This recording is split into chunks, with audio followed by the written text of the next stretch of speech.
سرکار نے فلاح انسانیت کے لیے جو دوسرا کام کیا نا، وہ لوگوں کو احساس دلایا ہے کہ اگر غلطی ہو جائے تو تم نے بندوں کے سامنے اپنے آپ کو کلیئر نہیں کرنا، تم نے تو رب کے سامنے اپنے آپ کو کلیئر کرتا ہے، اللہ کے سامنے تم نے بچنا ہے کہ میرا گناہ معاف۔ اور حضور احساس پیدا کرتے تھے۔ بخاری شریف میں قبیلہ غامدیہ کی اس عورت کا تذکرہ موجود ہے جو خود آئی تھی، کوئی گرفتار کر کے نہیں لایا تھا، از خود آئی۔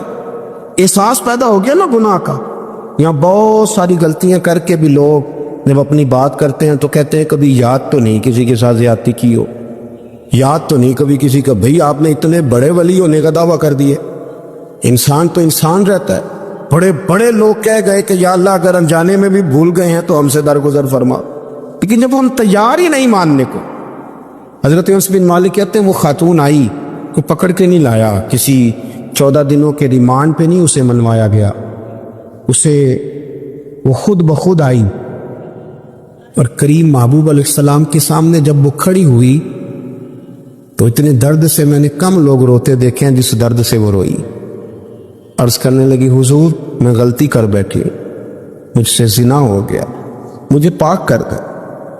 تو محبوب کریم علیہ السلام نے فرمایا تو کیسے ثابت کرے گی تو نے گناہ کیا؟ یعنی مجرم کو ثابت کرنا پڑ رہا ہے کہ میں گناہ گار۔ یہ وہ کمال ہے کہ انسانوں کو احساس ہونے لگے کہ یہاں ہم غلط ہیں۔ جب اعتراف جرم ہوتا ہے، جب بیماری کی تشخیص ہوتی ہے تو پھر اس کا علاج بھی ہو جاتا ہے۔ حضرت انس بن مالک کہتے ہیں وہ عرض کرنے لگی حضور میرے پیٹ میں ناجائز بچہ ہے۔ حضور نے فرمایا جا جب بچہ پیدا ہو تو پھر آنا۔ وہ 8 ماہ کے بعد آئی، اس کی گود میں پھول سا بچہ تھا۔ حضور نے فرمایا واپس جا، جب روٹی کھانے لگ جائے تو پھر آنا۔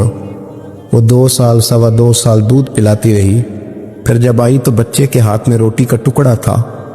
کریم محبوب صلی اللہ تعالی علیہ وسلم سے آ کے جب اس نے بات کی تو وہ درد سے روئی، کہنے لگی یا رسول اللہ 3 سال ہونے کو ہیں، میں نے گناہ کیا ہے، میں ساری رات سو نہیں پاتی۔ حضور تڑپتی، اگر اس حال میں مر گئی تو اپنے رب کو کیا منہ دکھاؤں گا، مجھے پاک کر دے، میرے حال پہ رحم فرمائے۔ محبوب کریم صلی اللہ علیہ وسلم نے بچہ ایک صحابی کو دیا، فرمایا بچوں کی طرح پالنا، اور کہا اسے لے جاؤ، پتھر مار مار کے اسے سنسار کر دو۔ صحابہ کہتے ہیں اسے پتھر لگ رہے تھے اور حضور بے چینی کے ساتھ ٹہل رہے۔ آ کے خبر دی حضور وہ تو وصال کر گئی، انتقال ہو گیا۔ فرمایا یہاں تک تو بات اس کی تھی۔ حضرت انس بن مالک کہتے ہیں اب محبوب کریم نے صحابیات سے فرمایا اسے غسل دو، کفن پہناؤ، جنازہ تیار ہو جائے تو مجھے خبر کرنا۔ حضرت انس بن مالک کہتے ہیں غسل ہوا، کفن ہوا، جنازہ تیار ہوا تو حیران ہم تب ہوئے جب میرے محبوب نے فرمایا صفے بناؤ، میں خود جنازہ پڑھاؤں گا، میں خود جنازہ پڑھاؤں۔ اور سرکار نے جنازہ پڑھایا تو ایک شخص کی زبان سے نکلا حضور اس ملعون کا معاذ اللہ جنازہ جس نے ناجائز بچہ جنا، اس کے لیے آپ دعا کر رہے ہیں، جنازہ پڑھا۔ حضور فرمانے لگے خاموش ہو جاؤ، تم نے گناہ دیکھا ہے اس کا احساس نہیں دیکھا، تم نے غلطی دیکھی ہے لیکن اس کی توبہ کا انداز نہیں دیکھا۔ اور صاحب کنز العمال نے یہ لفظ نقل کیے ہیں کہ کریم محبوب فرمانے لگے اس نے تو ایسی شاندار توبہ کی ہے کہ اگر میں اپنی ساری امت میں بانٹ دوں تو اللہ سب کی مغفرت فرما دے گا۔ احساس جب پیدا ہو جاتا ہے نا اپنے دل کے اندر کہ یہاں میں غلط ہوں، ان العبد اذا اعترف ثم تاب تاب اللہ علیہ او کما قال نبی صلی اللہ علیہ وسلم، رواہ مشکات۔ حضور نے فرمایا جب کوئی بندہ کہتا ہے نا اللہ میں بھول گیا تھا، اور پھر وہ توبہ کرتا ہے تو رب اس کی توبہ کو فوراً ہی قبول فرما دیتا ہے۔ حضرت عبداللہ بن حذافہ جہاد کر رہے تھے، روم کے عیسائیوں نے گرفتار کر لیا، 1000 آدمی نے مل کے پکڑا، گرفتار نہیں ہوتے تھے صحابی، 1000 آدمی نے گھیرا ڈالا، گرفتار کر کے لے گئے۔ اور جب بادشاہ کے سامنے گئے تو وزیر کہنے لگا بادشاہ بندہ بڑے کام کا ہے، اگر ہمارے قابو آ گیا تو فائدہ دے گا۔ صحابی ہیں حضرت عبداللہ بن حذافہ، حضرت فاروق اعظم کا زمانہ ہے، اگر قابو آ گیا تو فائدہ دے گا۔ بادشاہ کہنے لگا کیوں، کیا خوبی ہے؟ کہنے لگے ہم 1000 آدمی تھے، یہ اکیلا قابو نہیں آ رہا تھا، 1000 آدمی تھے، اگر ہماری فوج میں شامل ہو گیا تو بہت بڑا جرنیل ملے گا۔ بادشاہ کہنے لگا کوئی مسئلہ نہیں، 2-3 چیزیں ہوتی ہیں بندے کو خریدنے کے لیے، خرید لیتے۔ بادشاہ کہنے لگا عبداللہ جتنی دولت تجھے چاہیے میں تجھے دے دیتا ہوں، میرے لشکر میں آ جا، معاذ اللہ اسلام چھوڑ دے۔ حضرت عبداللہ بن حذافہ کیا فرماتے ہیں؟ فرماتے ہیں بڑا تو بیوقوف ہے، میں نے دولت کمانی ہوتی تو مدینے میں بیٹھ کے تجارت کرتا، میں دولت کمانے نہیں نکلا، میں تو رسول اللہ کی رضا کمانے کے لیے نکلا ہوا ہوں۔ دولت کمانی ہوتی تو کسی مارکیٹ میں ہوتا، میدان میں آنا تو شہادت ہے مطلوب مقصود مومن، نہ مال غنیمت نہ کشور کشائی، یہ دولت تو لونڈی ہے رسول اللہ کے دروازے کی، جو تو پیچھے پیچھے پھرتی ہے نبی پاک کے غلاموں۔ یہ کمانی ہوتی تو میں کسی مارکیٹ میں ہوتا، میدان میں تھوڑا ہوتا۔ عبداللہ بن حذافہ سے ایک دوسری چال چلی، کہنے لگے میاں عہدہ جو تجھے چاہیے، میں بادشاہ ہوں، میرے نیچے جو عہدہ تو کہے گا وہ تجھے مل جائے گا۔ حضرت عبداللہ بن حذافہ کہنے لگے شاید تجھے پتہ نہیں میری تعریف کیا ہے، شاید تو جانتا نہیں میری تعریف کیا ہے۔ کہا صاحب کی کیا تعریف ہے؟ کہنے لگے میں رسول اللہ کا صحابی ہوں، اور کائنات میں سب سے بڑا عہدہ مصطفیٰ کے صحابی ہونے کا عہدہ ہے۔ صحابہ وہ صحابہ تھے جن کی ہر صبح صبح عید ہوتی تھی، خدا کا قرب حاصل تھا، نبی کی دید ہوتی تھی۔ فرمایا میں نے حضور کے جلوے دیکھے ہوئے ہیں، مجھے عہدے کی ضرورت ہی نہیں، اور میں نے عہدہ لینا ہوتا تو میں سیاست کرتا، میں تو شہادت لینے نکلا ہوں میدان میں، عہدے کا میں نے کیا کرنا ہے؟ اب بادشاہ کہنے لگا اسے قتل کر دو۔ وزیر کہنے لگا نہیں، ایک بات اور ہے، مجھے ایک چال اور چلنے دو۔ کہا وہ کیا؟ کہنے لگے میری بیٹی بڑی خوبصورت ہے، مجھے موقع دو اپنی بیٹی کو سجا بنا کے، وہ جوان جس کی جوانی اتنی بڑی ہے کہ 1000 آدمی مقابلے میں کھڑا نہیں ہوتا، اس جوان کے کمرے میں رات کی تنہائی میں بنا سوار کے بی بی کو بھیجا۔ وہ بی بی کہتی ہے میں ساری رات بن سور کے اس صحابی کے کمرے میں بیٹھی رہی، لیکن یہ کیا شخص تھا، ساری رات ہی مسلح پہ بیٹھا رہا، ساری رات ہی، کچھ دیر تھک جاتا تو یہ کریم رسول پہ درود پڑھنا شروع کر دیتا۔ بی بی کہتی ہے سحری ہو گئی تو میں نے چھو کے دیکھا کہ انسان ہے کہ جن ہے، یہ بندہ ہے کہ فرشتہ ہے، چھو کے دیکھا۔ کہنے لگے پیچھے ہٹ جا۔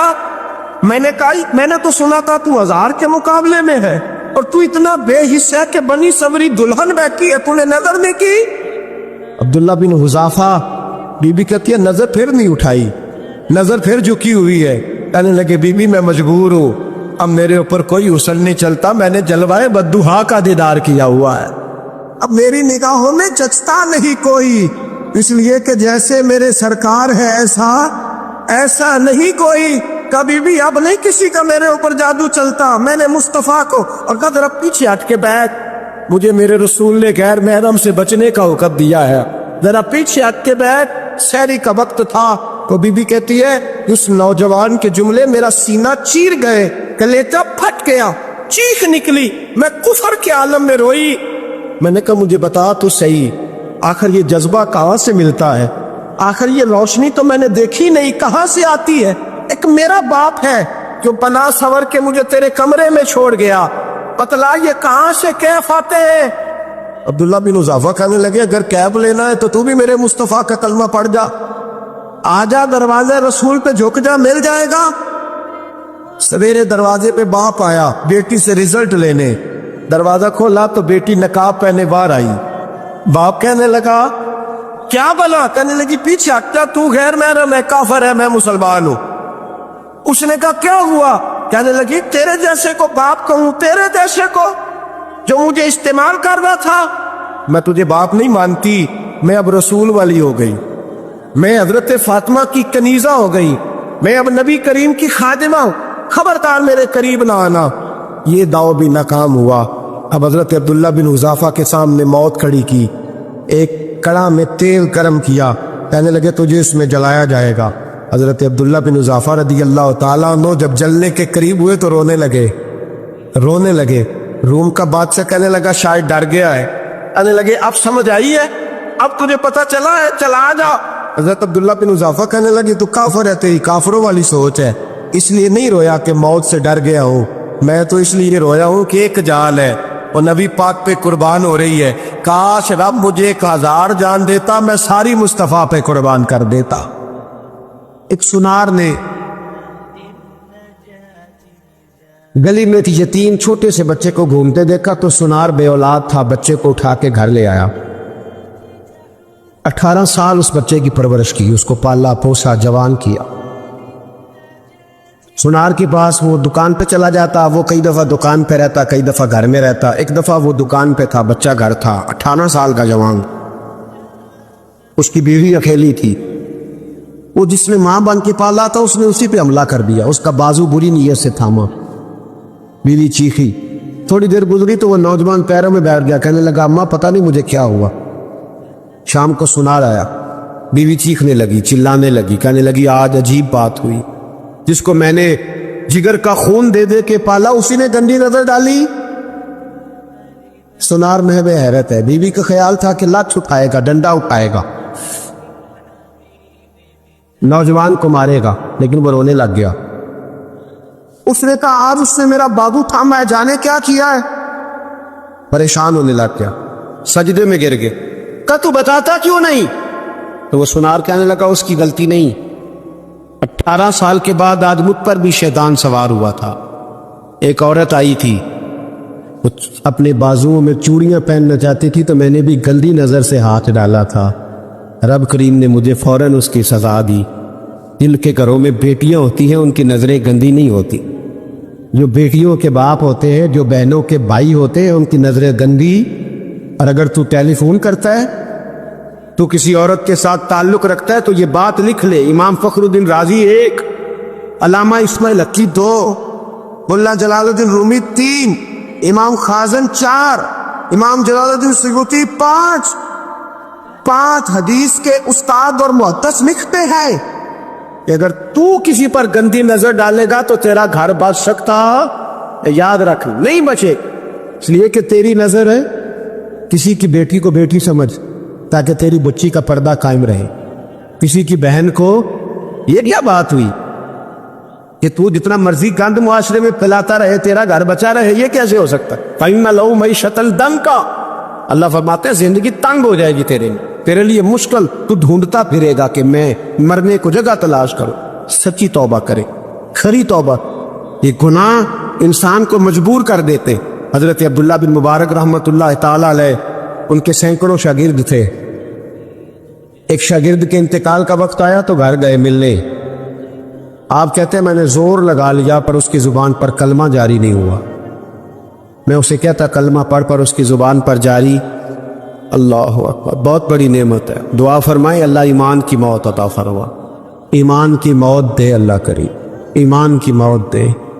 ایسے بھی لوگ دیکھے ہیں، مسجد نبوی ہے، رسول اللہ کا شہر ہے، سر سجدے میں ہے، روح پرواز کر گئی، روح پر کہ کتنا نصیبوں والا ہے، کتنا نصیبوں والا ہے کہ مسجد نبی میں سر سجدے میں رکھا ہے، اور اللہ تبارک و تعالیٰ نے محبوب کے قدموں میں موت عطا فرمائی۔ تو حضرت عبداللہ بن مبارک کہتے ہیں میں نے اس کو کہا کلمہ پڑھ، تو اس کی زبان پہ جاری نہیں ہوتا۔ میں بار بار کہتا تو وہ منت کرتا، کہتا حضور میں کوشش کرتا ہوں جاری نہیں ہوتا۔ فرماتے میں پریشان ہو کے اٹھا، ابھی میں دروازے پہ پہنچا تھا، اس نے چیخ ماری اور روح پرواز کر گئی۔ بچے رونے لگے، بیوی رونے لگی، تو میں نے اس کی بیوی سے کہا کہ یہ جرم کیا کرتا، اتنا بڑا پاپی پہ کلمہ جاری نہیں ہوا۔ اس کی زوجہ کہنے لگی حضرت جی 2 گناہ تھے اس کے، ایک تو یہ شراب کا عادی تھا، روکتی تھی باز نہیں آتا تھا، اور دوسری بات یہ کہ یہ اپنی اماں کا نافرمان تھا، وہ 2 گلیاں چھوڑ کے رہتی ہے، یہ کبھی ملنے نہیں گیا تھا، اس بوڑھی کا کلیجہ اس کی طرف سے بڑی تکلیف میں تھا۔ حضرت عبداللہ بن مبارک کہنے لگے جا تو بھی دعا کر، اس کی ماں کو بھی کہہ دعا کرے کہ یہاں تو یہ کلمہ نہیں اسے نصیب ہوا، اللہ کرے اللہ آخرت کی منزلیں اس کی بہتر فرما دے۔ حضور صلی اللہ علیہ وسلم کے پاس ایک مہمان آ گئے رات کے وقت میں، جب وہ آئے تو حضور نے پوچھا کھانا کھانا ہے؟ تم نے کہا کھانا ہے۔ جھوٹ اور بھوک کو جمع کرنا منع ہے، کہا جی کھانا ہے۔ تو حضور صلی اللہ علیہ وسلم نے فرمایا ازواج مطہرات کے گھروں میں پتہ کرو کچھ ہے۔ حضرت ام سلمہ کے گھر میں پتہ کیا تو کہا یا رسول اللہ 4 دن سے روٹی نہیں پکی۔ حضرت زینب سے پوچھا تو کہا حضور کئی دن سے چولہا ہی نہیں جلایا۔ حضرت عائشہ صدیقہ، حضرت میمونہ، حضرت سودا، تمام گھروں سے بظاہر یہ 2 جہاں کے شاہ ہیں، پر پاس کچھ رکھتے نہیں، 2 جہاں کی نعمتیں ہیں ان کے خالی ہاتھ میں، ہر چیز ہے پر فقر اختیاری ہے، کوئی شے نہ ملی۔ نبی پاک صلی اللہ علیہ وسلم نے مسجد میں اعلان کیا، فرمایا کون ہے جو میرے مہمان کو روٹی کھلائے؟